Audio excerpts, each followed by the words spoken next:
Hello and welcome to the next module. Inside this module, we're going to be out in the field learning practically about exposure and how it can take our nature and landscape photography to a completely new level. We're going to look at a key term called exposing to the right. Previously inside this course, we learned about reading a histogram, but now out in the field, we have to learn the key term about exposing to the right and how it can impact our photography dealing with exposure. We're also going to be out in the field looking at how light can directly impact our photography, taking boring images to a completely new level at the correct time of day. We're also going to be looking at an app once again called PHOT0GRAPHY, learning about when the best time of day is to capture the best light in each situation. Very simply to go on location and pre-plan our landscape images. We're also going to be out in the field once again looking at sunset photography and also taking it just a little bit more advanced in multiple exposure. How we can compare a single image with dynamic range exposing to the right-hand side, then taking it to the next level about multiple exposure. This is going to be a very important module once again, because once we understand how exposure impacts our photography, we can basically take any image at any time of day and take a completely new level once we understand how important light is to our photography. In this lesson, I want to explain to you about histograms and the key term that we need to understand about exposing to the right. So just to recap about what is the histogram and how to read it. On the left-hand side, we've got blacks and shadows. In the middle, we've got exposure. On the right-hand side, we've got highlights and whites, as you can see on the screen right now. But I want to explain to you a very simple, but very also important aspect we have to understand about a histogram when doing landscape and nature photography. And that term is called exposing to the right. This works in conjunction with dynamic range, which we touched about earlier in this course. I can get more information back from my shadows than I can from my highlights. And we're about to put that into practice right now. We're going to use a single exposure right now. We're going to come back to this location because it's a great location to understand dynamic range, which we're about to find out on this lesson, and also exposure bracketing, how we can work around dynamic range.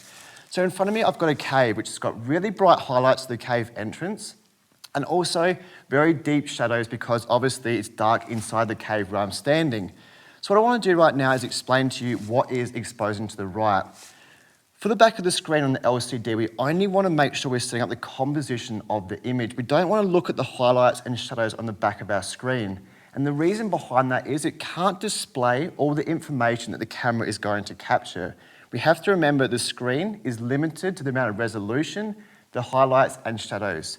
So we set up the composition. Now we want to read just the histogram. And if I put all my camera to automatic and leave the exposure compensation to be 0 EV, it's going to give me a readout of right now I'm shooting at FA 160 ISO and it's giving me 4 seconds. So I'm going to take that image with a 2-second timer and you're going to see on the screen right now, I'm going to show you the histogram and also the image. Now there's nothing wrong with this image, but there's one way we can definitely improve this image, and that is called exposing to the right. What this is we expose as far as we can on the right-hand side of the histogram and protect the highlights.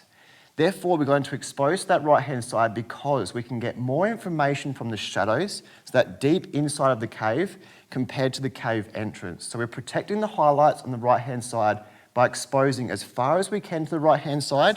And for me, I'm going to do an exposure compensation of plus 1.3. So I'm overriding the camera's settings to be plus 1.3. And that's giving me 8 seconds, 10 to 8 seconds. Once again, 2-second timer and catch that image. Now I'm going to show you on the screen right now the two images compared to each other. Now we have to understand the image on the right-hand side is exposing to the right because I can get more information out of the shadows than I can the highlights.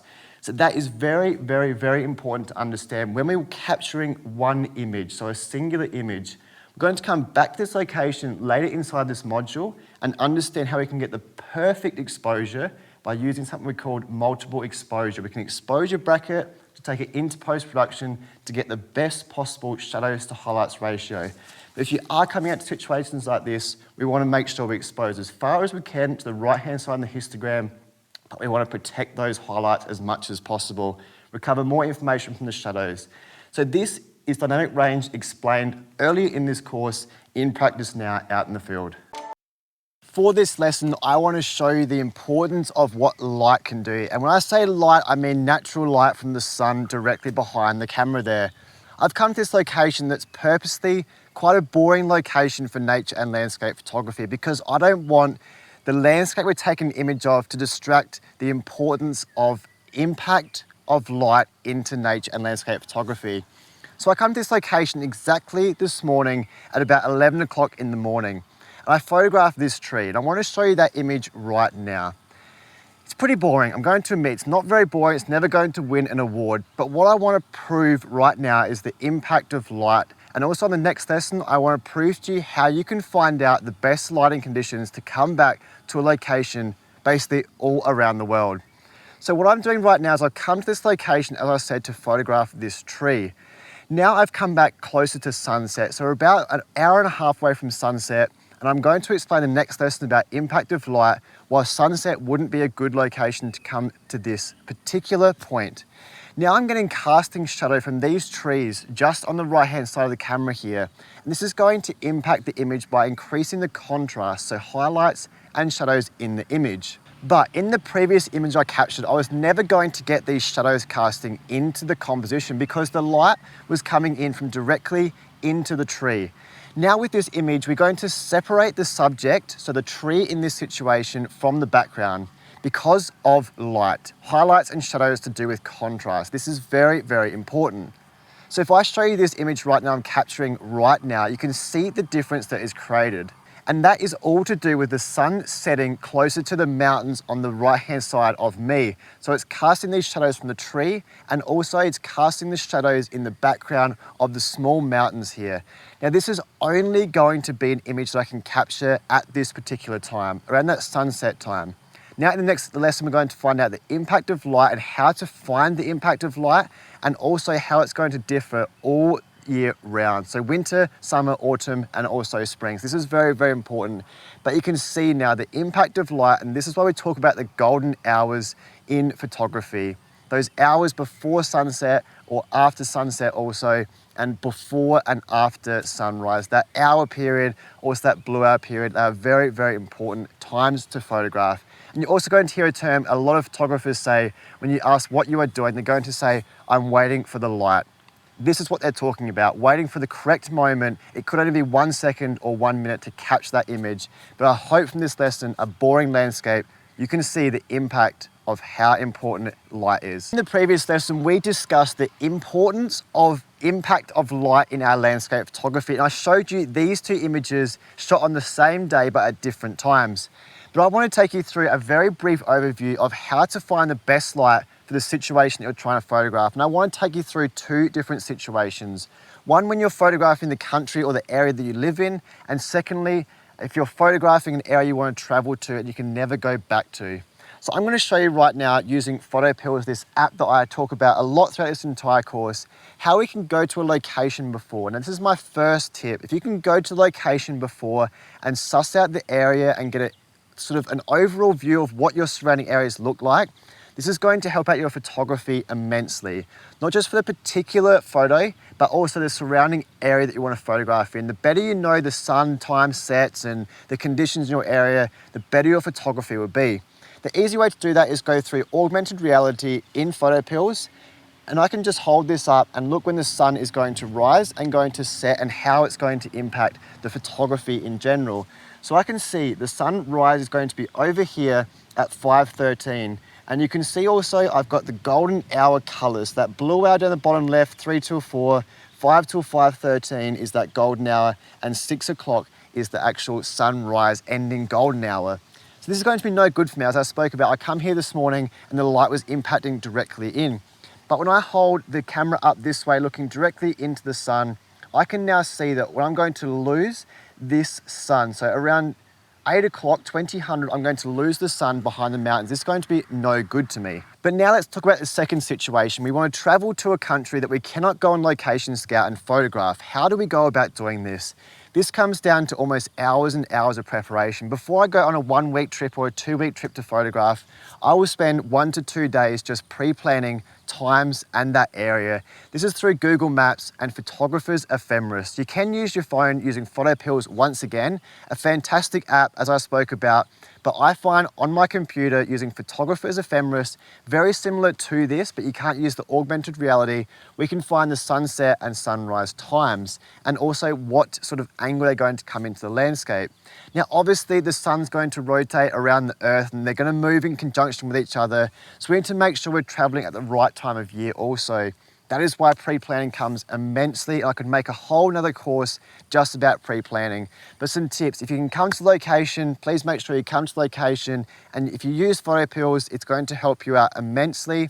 Then secondly, if you're traveling to that location, sit down, look through photography forums if you can find photos of previous people's photos and understand where they've captured it, sunrise, sunset, ask questions, and also find out when those times of year are, because it's going to change completely what time of year to where the sun sets. Because I know this photo particularly in the winter I cannot capture because the sun sets behind those mountains there and it's basically unable to capture.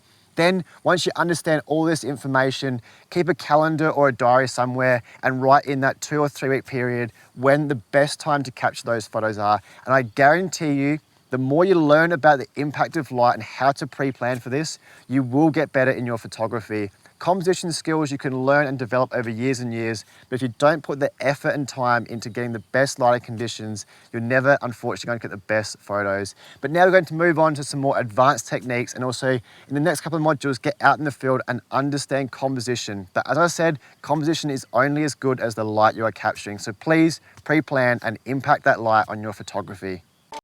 In this lesson, we're going to have a look at sunset photography in a single exposure.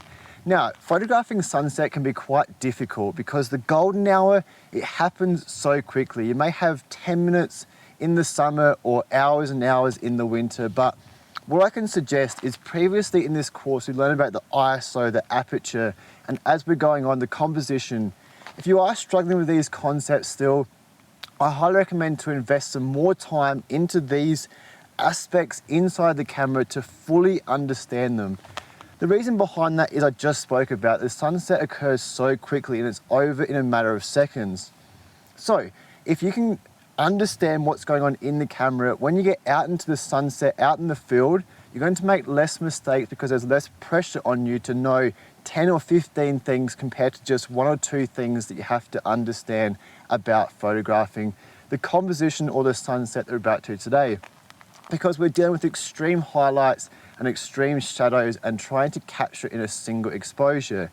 Yes, we actually should exposure bracket, but before we get into any of that, I want to talk about the single exposure. The composition, I've got a mountain hut just here to give us scale in the image, the mountains to give more scale and also the light in there. And there are a few clouds around right now that are lighting up just that little bit sunset color. The hut obviously is in the valley, so it is giving us those extreme shadows and the trees around. The mountains and also the clouds are giving us extreme highlights, so that dynamic range is being stretched in a single exposure.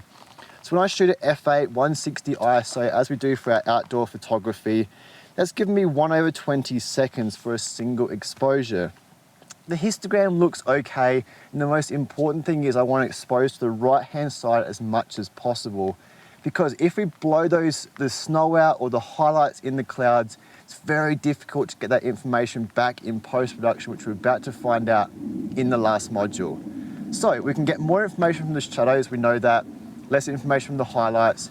So therefore we can go through and capture that single exposure with a 2-second timer. And here is the image right now.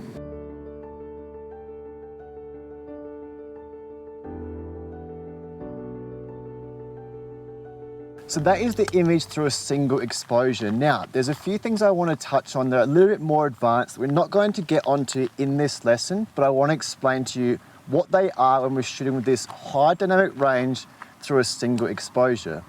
Although the image looks great when it's edited, if we zoom up to 100% and show you the shadows, we've got quite a bit of noise introduced. This is because we're shooting in a single exposure with high dynamic range, really bright highlights and really dark shadows, so it introduces noise into the image. That is why I recommend to exposure bracket. So if I show you these images side-by-side comparison, they're exactly the same image, but I've exposure bracketed, so 3 images for one, and then a single image for the other one.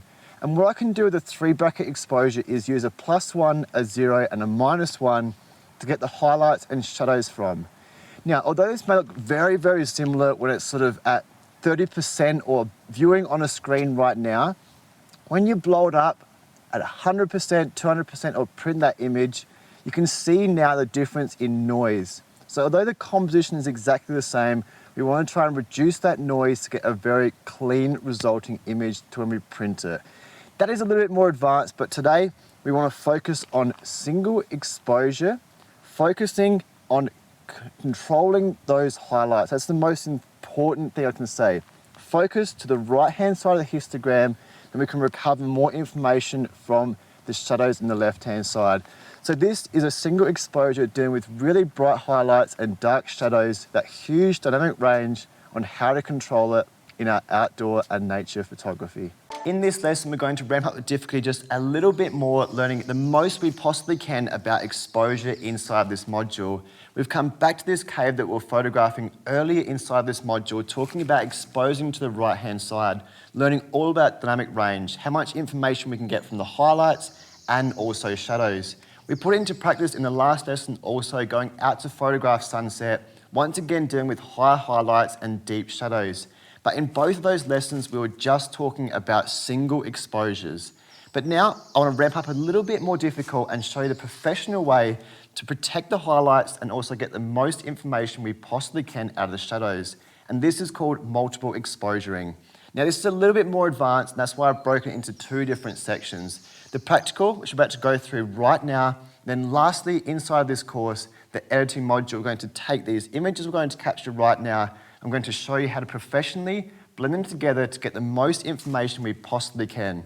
Then we're going to compare it back to that single image we captured from exactly the same location, and you can see from left to right how much more information we can get out from a single image, also comparing to multiple exposuring.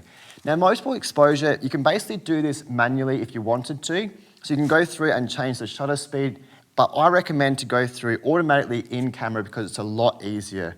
So you can take 3 images, 5 images, 7, and some cameras even take 9 images. So I recommend, probably for this image right now, we're only going to need 2 images in post-production, but we're going to capture 3 images. So -1 EV, 0 EV, and +1 EV. Now don't just think about that reading out the camera. This is basically going to catch 1 minus, and then 1 plus, and then 1 0. But what we can do is set the 0 to +1. Therefore, it's going to be +2, 0, and +1. Okay, so we can manipulate it around depending on the situation. We're about to explain to you right now what that is going to go through and do in camera. If we need to delete 1 image in post-production, it's better than not getting enough images out in the field. So right now I'm going to go through and just look after the highlights, so exposing to the right-hand side like we did earlier inside this course. This is going to give me the most information I possibly can out of the shadows. Plus 1.3, 160 ISO and f8 for my aperture, 8 seconds. And you can see this is the best exposed image for the overall image. But remember, that was for a single exposure. Now we can go through and capture 3 images to protect the highlights and also protect the shadows, which is what we're after. So what I'm going to go through now is just worry about the shadows in the image. So I'm going to go all the way up before I capture an image, and I'm not getting anything crushed on the left-hand side of the histogram, and for me, this is +2 EV. Then I want to go down, before I take this image, I want to go down and just look after the highlights and find out where the histogram reads best for the highlights. And that is giving me +0.3. So now we know the dynamic range for the highlights is +0.3. For the shadows is +2. So I want to make sure to capture images between 0, +1, and +2. So what I want to go through now and do is set my 0 EV compensation, or the middle compensation, at +1, because it's going to take 1 plus, 1 minus, which is going to be 0, +1, and +2. So I'm going to set a 2-second timer now, focus to basically infinity, so out the cave, and capture those images. So it's going to basically go through and capture those images in sequence. So 0, +1, and +2, which is what we're after. So So one image is just for the highlights, one image in the middle we're probably going to delete, and the higher image is just for the shadows. We're getting the most information we possibly can. But as I said, we're only getting those information in single images. Then we're going to take it back into post-production and understand the wonders of post-production, blend them together, and you're going to compare the histogram from a single exposure and a histogram to a multiple exposure image blended together. We've got so much more information to play with because obviously we're putting two images together compared to just one image. So now we're going to leave those images, take them into post-production in the last module inside this course, and you're going to understand the power of multiple exposuring. And later inside this course, when we get into doing more advanced compositions, we may have to use this exposure compensation once again. It's the best way to get the best information we possibly can, not losing any information from the highlights or in the shadows.